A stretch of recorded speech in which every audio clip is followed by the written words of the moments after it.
That's the whole point of me doing the show, was to share the culture and show Vietnam's beauty and its landscape and its cuisine and how great it is. So if I can show people that, then I've done my job.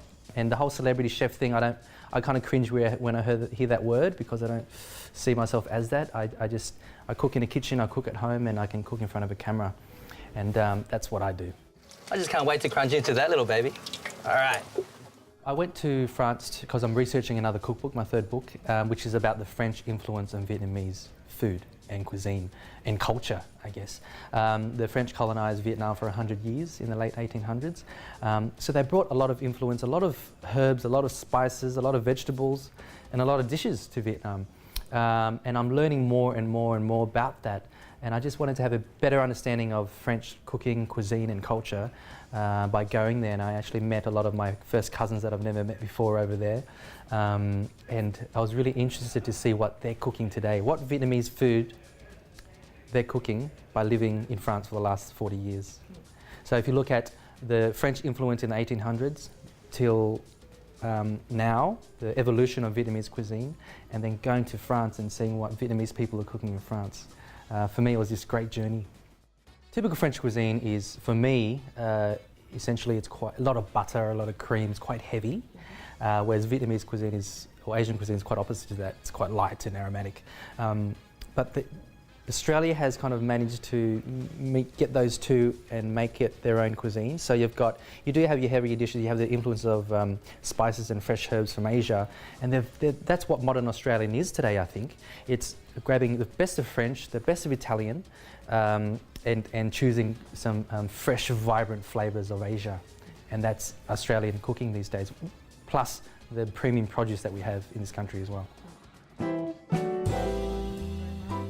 I love these events because what happens at the beginning is you're in that kitchen, in the big kitchen with all these chefs that have travelled all over the world, and you're sharing a bench space with them, and you're just looking over your shoulder and asking them questions. What are you cooking today, and what are you making? And you learn new techniques, and they're all Michelin star chefs, these guys. So for me personally, really incredible experience, because I just get to learn.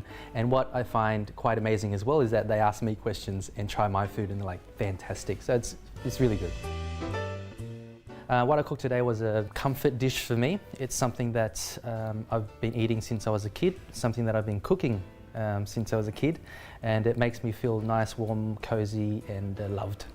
And it's one of those dishes that have become part of Vietnamese culture in a huge way. We can eat it for breakfast, lunch or dinner.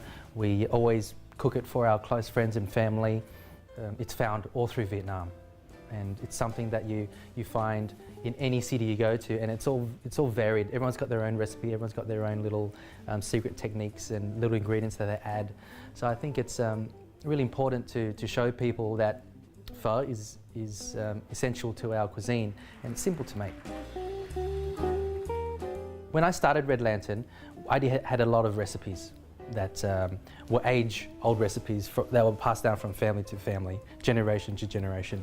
And I had to respect that they're not mine, so I couldn't really tell the world about what recipes they were, the secret ingredients.